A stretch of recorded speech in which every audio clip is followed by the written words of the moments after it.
Welcome to Fun with Annuities with your host, me, Stan the Annuity Man, America's annuity agent. Can annuities be fun? Can contractual guarantees be fun?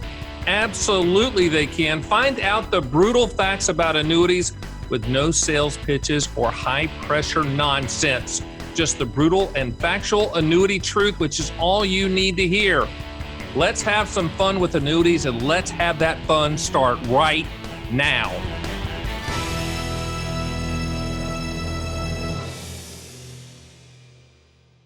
Welcome to Fun with Annuities, the number one annuity podcast on the planet. I'm your host, Stan the Annuity Man, America's annuity agent, licensed in all 50 states, the top independent agent in the country. Today's topic is a really good one. Hold on, sit down, put on your seatbelt, put on your air mask, whatever you got to do, because here we go. It's the top questions to ask your advisors about annuities. If you have an advisor, master of the universe, wealth architect, whatever you want to call them, and you just love this person, or they're your brother-in-law, whoever, and you want to deal with them for whatever reason, unknown to me, that you don't want to deal with Stan the Annuity Man, America's annuity agent. I mean, brutally factual, walking middle finger of annuity truth. If you don't want to work with me, these are the questions you ask that person. Now, welcome to everybody out there on podcast land. This is glad that you could join us once again if you're driving or on that treadmill, running. Also, too, this podcast is being taped and can be seen on the Fun with Annuities YouTube channel. And we're filming today in the Will Do Not Might Do studios on the Annuity Fun Cam and recording on the Annuity Fun mic. But I welcome all of you, and I do encourage you to go to my site, theannuityman.com, for all things quotes, books. You can schedule a call with me, and I also have another YouTube channel called Stan the Annuity Man, and that has close to 400 at the time of this taping, and we still add them every month, videos on annuities. You know, when you ask a question, I just answer them, and it's typically a 5 to 8 minute video, so please go there. But let's get to the topic today. This is a good one, man. I'm telling you, I'm looking forward to this. So you go into, and this, by the way, all of these podcasts, although a lot of them, come from people calling me. I mean, I have thousands of clients in all 50 states. I want you to be one. But some of the calls I get are just gems when they go in and talk to their advisor about annuities, because they might have seen a video that I've done or read an article or read my books and say, well, that kind of makes sense. I might need some lifetime income or principal protection. And all they've heard is, you know, the mantra, I hate all annuities, which is crazy. Everybody listening to this podcast in the United States that has a Social Security number is already an annuity owner. Stop the car, wreck the car, pull the car over, do whatever, go to Waffle House, order some hash browns, do whatever you got to do to get through it. But you already own an annuity. Hello. It's called Social Security. It's the best inflation annuity on the planet. Well, that's not an annuity, it's Social Security. What is Social Security? It's a lifetime income stream that you can never outlive. Sounds familiar. And it has an inflation increase on it. It's the best inflation annuity on the planet, because our beloved politicians who love to print money and just give it away for votes, they just increase stuff. They just give it away. So that's the best inflation annuity on the planet. And it's based on your life expectancy at the time of the payment. Everything I just described to you is an annuity. It's life expectancy based. It's the older you are, the higher the payment. You know, let me ask you a very simple Social Security question. Are the payments higher when you're 70 than compared to 65? Well, they're higher at 70. Of course. Why? Because I'm projected to live less. Bingo. Good answer. It's life expectancy based. All lifetime income streams products, annuity products, are life expectancy based. Interest rates play a secondary role. Interest rates play a secondary role. Interest rates play a secondary role. I say that because people always say, I'm going to wait till interest rates rise. Yeah, good luck with that. You're not going to beat the annuity company. They know when we're going to die. They have the big buildings for a reason, okay? But let's get to the questions. So you walk into the wealth architect, master of the universe, stockbroker, all things great, bull market maven person, and you bring the word up annuity. They're probably going to vomit, okay? Here's the question. Here's the first question. Do you hate all annuities? And if they say yes, then refer them back to my initial statement about Social Security, right? Social Security is annuity. So then you say to them, so you hate Social Security. And then the next one is, so you hate CDs because there's a multi-year guarantee annuity, which is the annuity industry version of a CD. So at that point in time, you know for a fact that they don't know anything about annuities. You should never buy an annuity from them, and you should go to theannuityman.com and schedule a call with me, Stan the Annuity Man, America's annuity agent.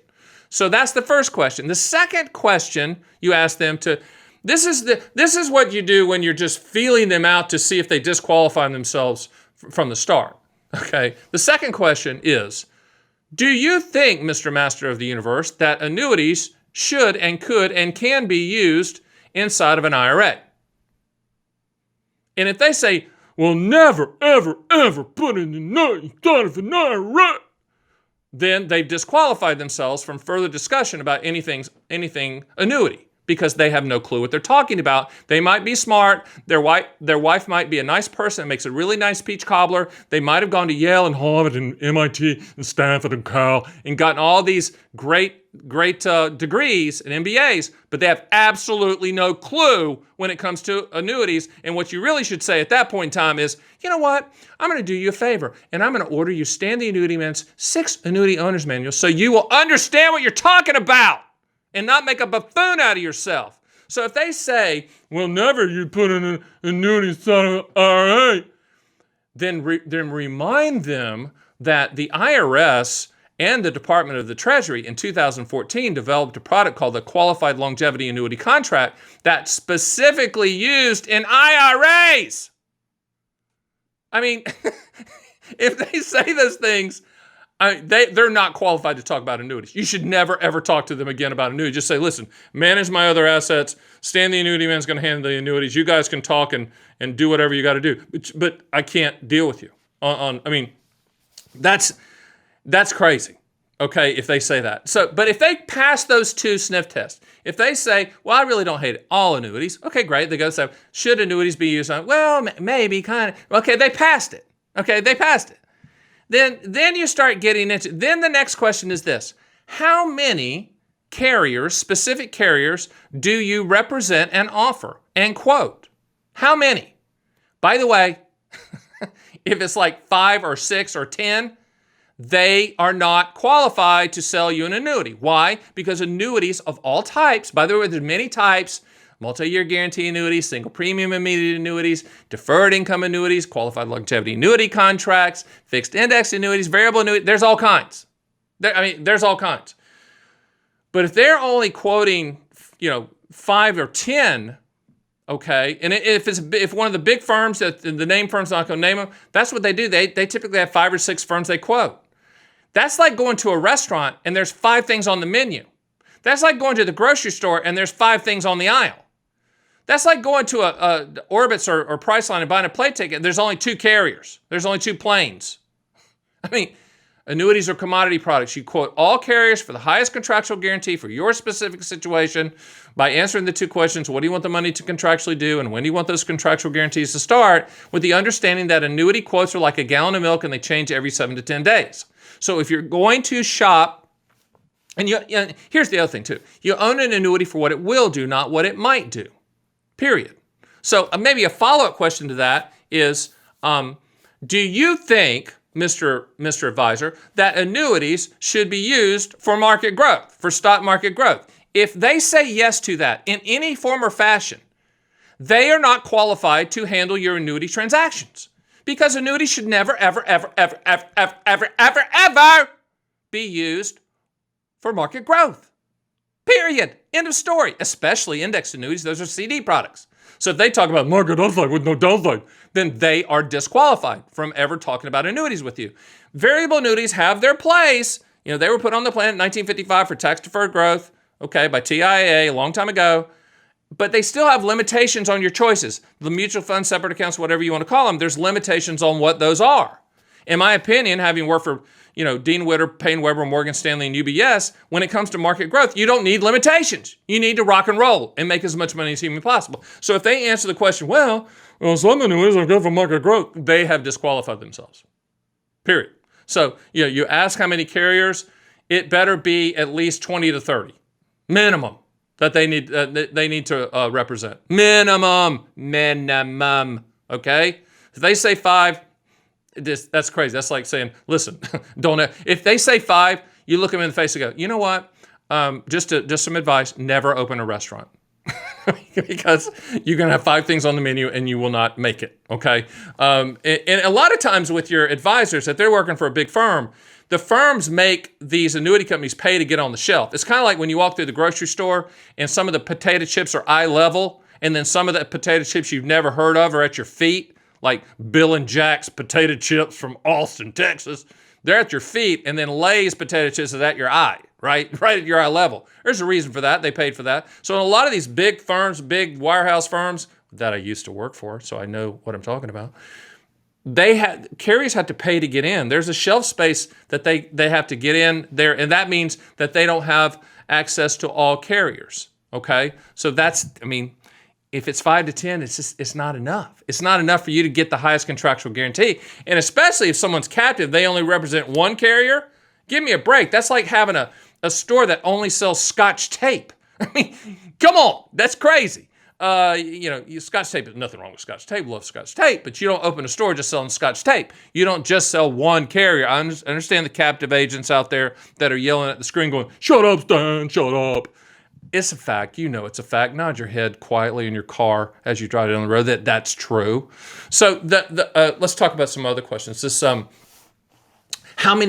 good one. How many product types do you offer? And if they answered the question to that question, which is, what do you mean by product types? They've disqualified themselves. They cannot think of annuity, the word annuity, as a all-encompassing category. It's not. It's like when people say, Stan, I hate all annuities. I'm like, which one?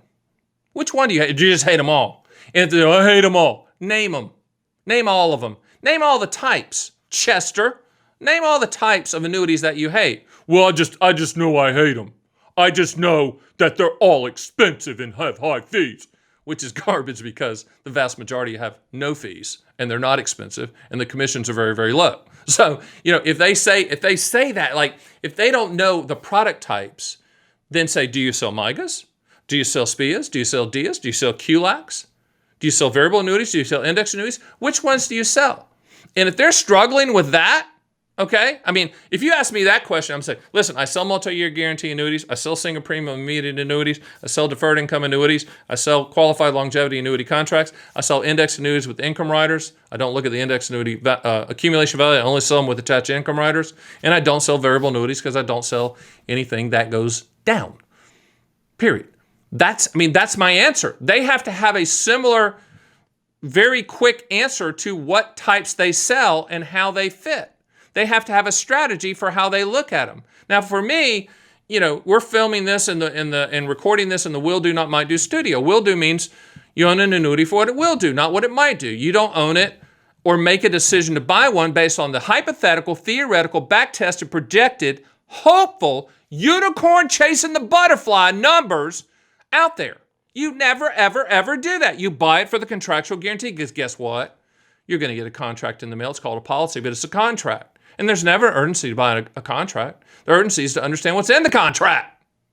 So they need to understand that you understand, okay? And, do I get some hate mail from these guys? Yes, I do. And that's okay.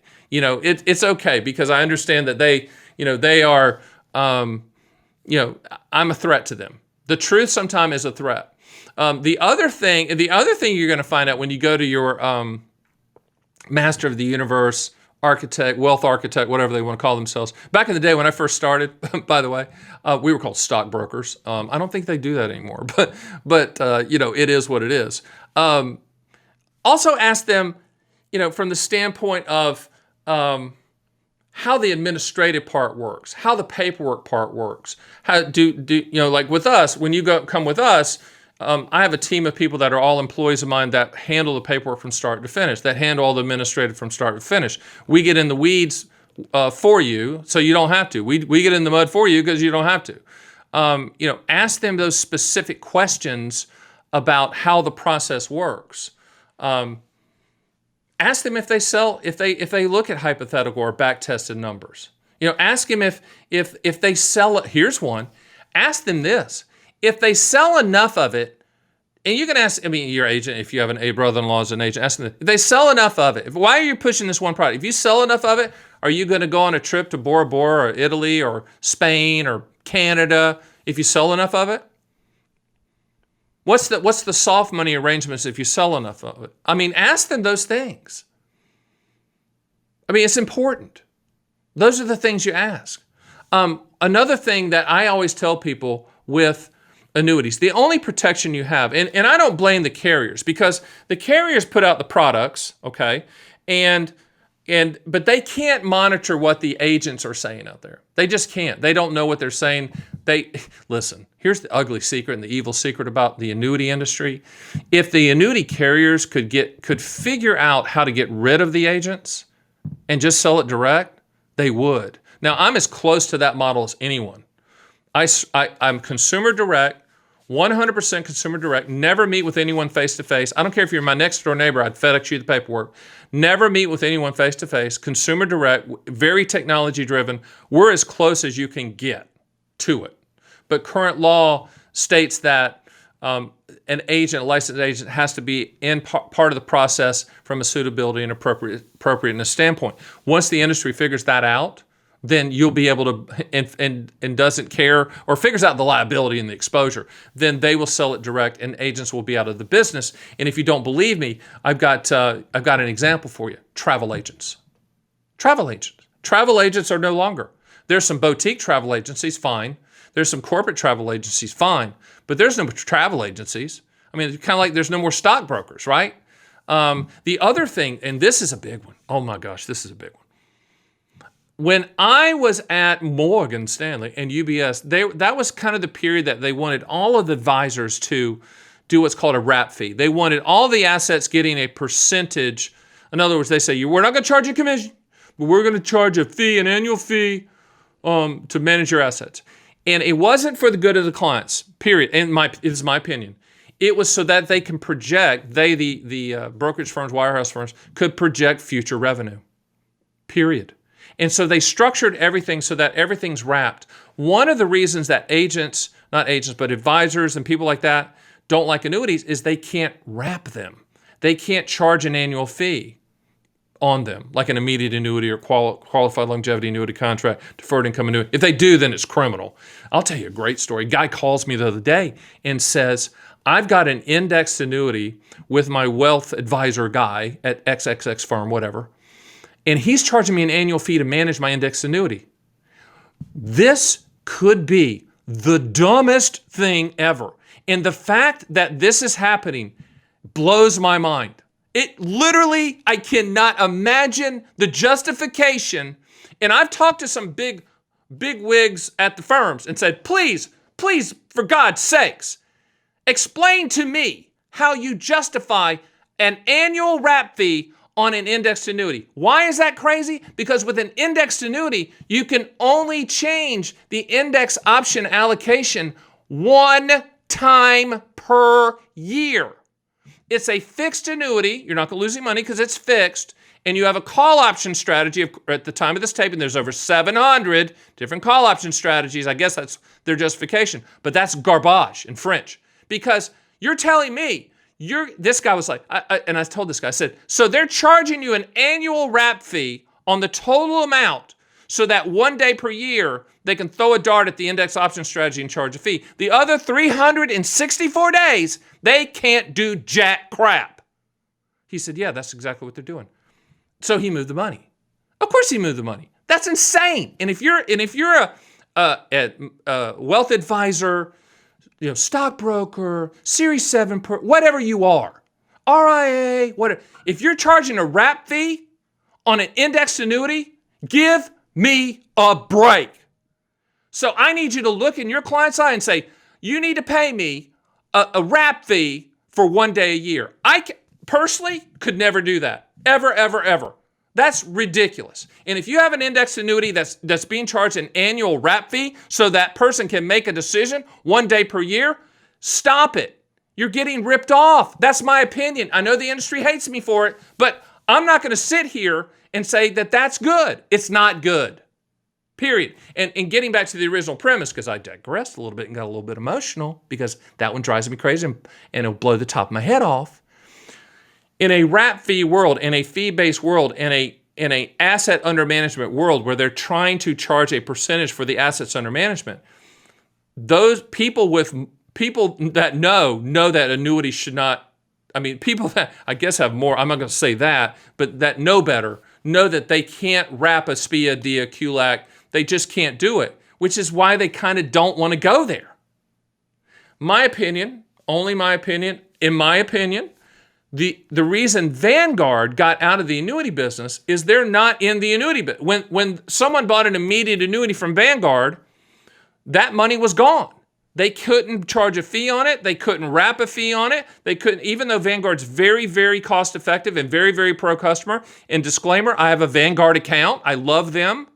But I think the reason they got out of the annuity business is they could not wrap that fee. It's one of the reasons, I'm sure. They couldn't put a wrap fee around it. And that's the reason a lot of the big firms in the management, by the way, been there, done that. They discourage you as an advisor at these big firms to sell annuities because the fees aren't as good. Now, they might want you to sell indexed annuities and variable annuities because the commissions are high. But when it comes to immediate annuities and multi-year guarantee annuities and deferred income annuities and qualified longevity annuity contracts, they're not real excited for their advisors to sell that. Now, the final thing that you could ask your advisor, and I know I've gone through a lot, and I've gotten a little hot and heated and all that stuff. But I've been where these people are. I've been there. I've been at the big firms. I've been at that table. I understand their limitations. I understand the management pressure. I understand the wrap fee pressure. I understand it. Okay, so I know of what I speak because I've been there. I've been there at a very high level. But the last question you ask is this. If I decide to buy an annuity from you, Mr. Wealth Advisor, Wealth Manager, Master of the Universe, if I decide to buy one from you, do you mind if I write down whatever the sales pitch you give me, whatever you tell me the product's going to do, the way that I understand it, and I'm going to sign and date it, would you mind you signing and date it and you owning that sales pitch? This is one I came up with a long time ago. I call it the annuity client statement of understanding, meaning that it's what the annuity client understands that's been pitched. And a lot of times that pitch gets flushed out. The truth gets flushed out a little bit because when you flip that paper around and you've gone detail on what they said, this is what I think you're doing. You said this about the upfront bonus. You said this about that. And then they sign it. That two things are going to happen. Either that pen weighs 1,000 pounds, okay, and it might, or they flush out and tell you the actual details and the truth of which they should have done in the first place. So, should everyone have an account with Stan the Annuity Man, America's Annuity Agent, and go to theannuityman.com? Absolutely. Is that going to happen? Not soon. But not with everybody, because people have good relationships with their advisor, long-term advisors, friends, family members that are in the business, etc. But when it comes to annuities, do not allow them to just say, hey, yeah, trust me on this one, it's the good one's the right. You should never have advisors should not be your friend. I'm never going to be your friend. You haven't caught that? I'm the walking middle finger of annuity truth. I am brutally factual, but I'll be the best advisor you'll ever have because I'm going to shoot it straight. I'm not going to ask about your kids or your dog and where you went to school and the football game and all that stuff. We're going to get down to business and I'm going to tell you the facts about annuities. So don't let someone who is a trusted friend, golf buddy, drinking buddy just say, let's just do this one. Yeah, I've kind of looked at it. This is the best one. Don't do that. Hold their feet to the fire. This is your money. This is serious. And with annuities, in a lot of cases, once you sign that paperwork and once that policy has been issued and once it's past that free look, you own it. So you better know what the heck you own and just don't trust or take someone's word for it. Makes sense. It's common sense if you think about it. So, I appreciate you joining me on the #1 annuity podcast on the planet, Fun with Annuities. I'm your host, Stan the Annuity Man, and I'll see you next week. Thanks for listening to Fun with Annuities. Please hit the subscribe button and make sure to go to my site at theannuityman.com, where you can run your own SPIA, DIA, and QLAC quotes and see a live feed of the best MYGA fixed rates in the country, and even get indexed and income rider quotes as well. You can also sign up for my 6 Annuity Owner's Manual books, and I'll ship them for free and under no obligation.